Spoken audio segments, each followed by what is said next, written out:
Thank you. So for those who don't know us, so we are the guilty ones. We know each other, Jeff and Andrew and we all. So we have been in this business since 2000 when I was chairing the Millennium Goals and all this afterwards. So I confess it for the beginning. So you are so strict that I will shorten the text what you promised that I will have time earlier. Oh, absolutely. So, but so the sustainable. It's only Andreas that I cut short. Okay. Okay. Thank you. I keep this. So the Sustainable Development Goals were adopted 2015, and what I want to remind everybody is that the agenda confirmed that everything is interconnected and that we cannot solve global problems in silos. And so that's good to remember also today. And I agree that the climate change is the biggest challenge of the sustainable development just now, so I don't use too much time for that. But I will only say that everyone really has the right to a clean, healthy, and sustainable environment. And we have the data on how the rising temperature and increasing CO2 emissions are affecting the planet. And some of the younger ones what are there in the shadow. So I think that you have thought that why it's so important with certain numbers. As the IPCC has warned, the risk of extreme drought, wildfires, floods, and the food shortages will increase dramatically beyond 1.5 degrees. And that means that if the situation is now difficult, it will be much, much more difficult after that. And so we are approaching already the critical point. So we have the tools to reverse the course. That's the positive issue. What is needed is the will for the implementation. And there must be firm and ambitious action to cut emissions and persistent effort to enhance healthy ecosystems and thriving biodiversity. The good news is that everyone can and have to participate. So it's not enough that if we get a progressive head of states and the prime ministers. So these are very much needed. But we need also business sector, civil society, academia, you, and local communities and all individuals. So that means that the politicians cannot solve alone. They are needed, but they cannot do it alone. So, dear friends, the multilateral cooperation is currently being tested by the wide range of issues, including the COVID-19 pandemic. Traditional armed conflicts have not disappeared. We Europeans have been a bit arrogant, perhaps in the past, because there are continuing conflicts and unrest in many parts of the world, but we have thought it's not concerning Europe. But now it's also concerning Europe. And we know this is the Russia's aggression in Ukraine. The war in Ukraine has further challenged the multilateral context in which solutions have to be urgently found. And I underline this. I think that we don't underestimate all the terrible things what happens in Ukraine. But it's all that, but then also the multilateral system what we have tried to build now half a century in this world.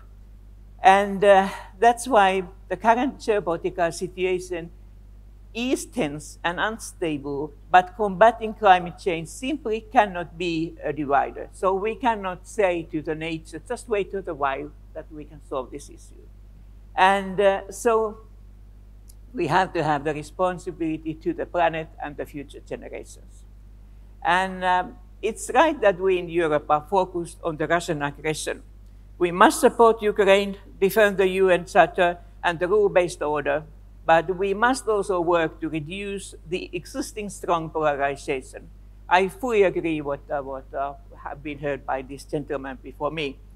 And so global challenges still require global efforts. I thought that you have already recovered from the Egypt and the result. I think that it's not so black and white. So concrete progress was achieved, but it's clear that the decisions at the COP27 did not reflect the urgency of the climate crisis. So one example is that the parties reaffirmed that the commitment to limit global temperature rise to 1.5 degrees Celsius above pre-industrial levels. But, big but, there wasn't an agreement on sufficient efforts to reduce emissions to keep that decrease. A positive example of the results at COP27 is the agreement to set up the dedicated loss and damage fund to assist developing countries marks an important milestone for the climate justice. Those who are in position to help must help those in the most vulnerable situation. So, of course, I'm the only woman here in the panel, and it's not exceptional. So let me also raise an issue that you won't probably hear from other speakers, which is gender and climate change. The COP also had an intermediate review of the Gender Action Plan, which was already made in Doha. This is important that the parties continue to work together to address imbalances in participation and provide tools for an equal and inclusive climate action at all levels.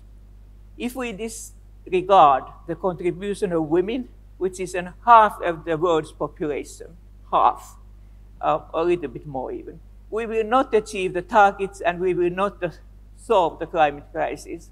And the present UN Secretary General Guterres have said it very clearly that forget the SDGs if we don't accept this gender issue. And the same was also the opinion of the Ban Ki-moon. So the work continues to keep the goals of the Paris Agreement within reach. And this requires efforts to all of us and from all the sectors. And I will say that this loss and damage also made by women. So I mean that you can see all the time the results on that. Men are very necessary and interesting issue in this world. I fully, yeah, we love it. But the equality is something we need because these are the resources of the world. So I'm ready to discuss also concerning the Russia and Ukraine. I was the president of the Republic of Finland from 2000 to 2012. And before that, I was 5 years also the foreign minister of my country. And that's why I know, of course, I have met Mr. Putin many times. Even I must say that he was quite a different person in that time. And thanks even now that with him, we also started cleaning the Baltic Sea, succeeded very well, and we made many other things. Why he is today what he is, I don't know. I'm just a humble lawyer.